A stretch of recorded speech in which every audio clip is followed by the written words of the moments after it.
Hi everyone, I'm Andrea Moore. I'm a certified gentle sleep coach, owner of Blissful Nights, mom of three, and I'm on a mission to give parents strategies that do not involve leaving little ones alone to cry.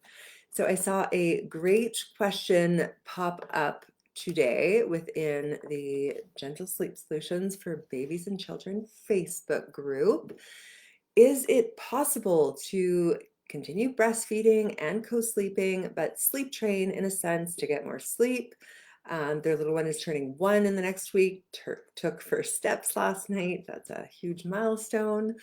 Okay, so yes, this is such a common question that I am asked. A lot of people think that they're stuck in certain situations. If they want to improve sleep, it means they have to stop bed sharing or co-sleeping or stop breastfeeding. So no, you absolutely do not have to stop breastfeeding or co-sleeping to get better sleep. One thing I will say with bed sharing or co-sleeping is it can be a little dependent on the little one. Same with room sharing. There are some humans, babies, infants, toddlers, adults, who are lighter sleepers than others and who will be more sensitive to noises or movements or covers rustling in the room, like the noises that we all make when we sleep. So if our little one is sensitive to that and we can't eliminate the source of that because we're right there with them, they might continue to wake. So if they're just a lighter sleeper, there are some who do better in their own sleep space.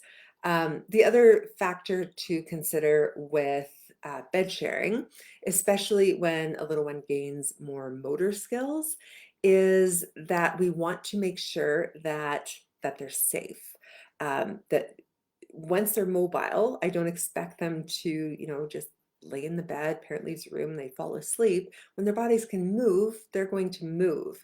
So we're a little restricted because if they're in a bed, ideally it would be a floor bed if we're doing longer term bed sharing.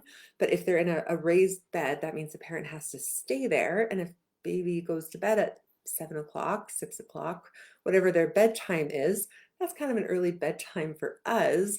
But if they're able to crawl, or for this one who just took their first steps, we need to be there to make sure that they don't wake up and move right out of bed. So sometimes a good compromise, if parents really love bed sharing and want to do that longer term, is we get the little one to be able to fall asleep easily in a crib so that they're in that confined space, they're safe, parent can safely leave the room, have their own evening, and then when the parent wants to go to bed, go up, maybe feed them at that time, bring them into bed, and then they're not going to fall off the side of the bed as they explore all these new motor skills that they've just discovered that, look at all these things my body can do.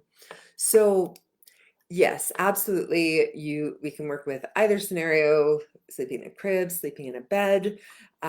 And usually I work like I kind of almost like a scaffolding of support. So if a little one is feeding to sleep, the first step might be moving to motion.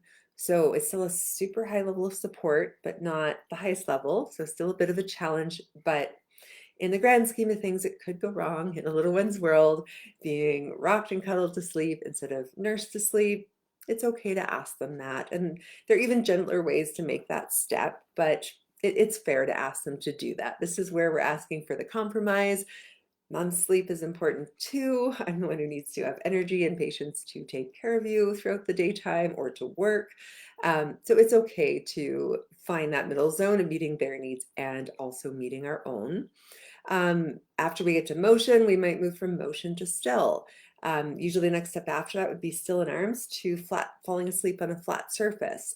And that's the one other piece that's a bit trickier with a little one who's more mobile, especially when they are quite proficient at crawling or they can walk, is the bigger the space they have to explore, the more they're going to do that in the process of falling asleep. So as they fall asleep, little people, they're very mobile. They don't just lay down, do some deep breathing. They are crawling all over. If they're in a crib, cruising around the crib, sitting up, laying down, thumping their legs, doing gymnastics all over the crib. Part of that feeling of being tired is they tackle it or approach it by moving it through their bodies. So, and when they have these new motor skills of crawling or walking, it's exciting. My body can do this. They're not likely to think, oh, but I'm supposed to be sleeping now, so I should just stay here. If their body can do that, they're likely going to explore. So on a bigger mattress with a parent there, it can be tricky because they're going to be exploring those motor skills. Parent would be putting them back over and over, and that can bring up a fair amount of frustration. So absolutely, it's possible, and some do really, really well with learning to fall asleep right beside their parent. Some do better in the crib to fall asleep. With the feeding through the night, we can absolutely continue feeding, but it would be looking at the pattern. If a little one is 1, barring medical issues with gaining or maintaining weight, they can sustain themselves for 11 to 12 hours between feedings. It doesn't mean that they just offer that up. Some, just because they can doesn't mean that they will get there all by themselves. If they're in a pattern of feeding through the night, their body's used to taking in calories, it produces hunger cues through the night. So they're genuinely hungry some of the time, at least some of the times when they wake up. Then they wake up the next day, they've already had all those calories, they don't need as many. So it doesn't mean that they can't sleep a longer stretch. If you started waking at 2 in the morning and got yourself a brownie for several nights or a week straight, your body's going to start cueing you, hey, where's my brownie? Doesn't mean you can't sleep through the entire night without your brownie. You're just not used to it at this exact moment of time. So if a little one's 1, and it also depends on your goals. Just because they can do 11 to 12 hours, you might not want them to. You might want to continue with 1 feeding or 2. So there's no right or wrong here. Think about what your ideal sleep scenario is, and I'll go over a really realistic one. Maybe your little one falls asleep 6:37 in the evening. You get a few quiet hours to yourself, feed them before you go to bed. Everybody enjoys like an 8 or 9 hour stretch after that. So your sleep is beautiful and protected. Your little one's getting enough sleep. They're getting the feeding, and sometimes those middle of the night feedings are really nice. That's when they'll really snuggle into us. My daughter, she would sleep closer to 13 hours at night around the age of 1 if I kept a feeding in there before I went to bed. Whereas if I removed it, she'd sleep closer to 11. I needed her to sleep 13 so that she'd sleep right up to the moment we pretty much had to leave the house to drop her older brothers off at daycare and preschool, and then get home in time for her nap. So it just worked out better for us, and there's no harm in keeping a feeding. I think we kept it till she was about 18 months. Um, if you want to, that's okay too. But if your little one's waking up, I know sometimes families who bed share come to me with little ones who think it's an all-night buffet and who just feed every 20 to 45 minutes or every couple of hours all night long.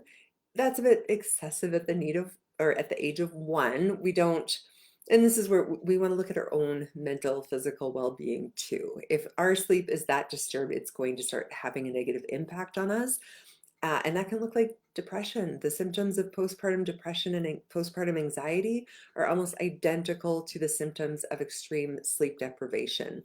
And we know that we don't relate or interact with our little ones if we're feeling depressed or anxious.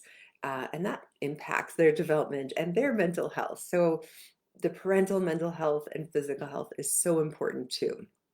So if your little one's in a pattern of feeding all night long, it's really disrupting your sleep, it's okay to ask for longer stretches. And you might just start with consistently asking for 3-hour stretches and offering alternate comfort in between. And sometimes it takes a while, like even an hour, hour and a half, for very spirited ones, a couple of hours to accept being cuddled back to sleep without being fed. They're so used to being fed, but that's okay. It's okay for them to experience frustration. That's what we would call tension release crying. Toxins are released in those tears. Stress hormones are released. They get a boost of oxytocin after. So that's feeling an uncomfortable emotion and working through it, practicing with what to do with that emotion in the safest possible place, in the presence of a parent who is staying calm, loving, non-reactive. We don't need to jump in and fix all of our little ones' problems or challenges. sometimes the absolute best gift that we can give them is holding space when they're feeling frustrated, letting them work through it, and then being there to welcome them back into a hug once they have figured out, oh, that wasn't so bad. When I'm feeling this, I'm tired. I just go back to sleep. So I hope that helped. If you do need any more help, you can always reach me, Andrea at blissfulnights.ca. I offer free introductory calls if you want more information about working with me or my philosophy or approach. I offer one-on-one personalized coaching where I just walk you through coaching, answer any questions that come up. I also have a group coaching program. You watch videos. I'm available for guidance on the way through in the form of weekly Zoom calls, a smaller Facebook group kind of support, and a half-hour call with me. So definitely reach out if you do have any more questions, and have a wonderful week. I'll be back with more question of the day soon.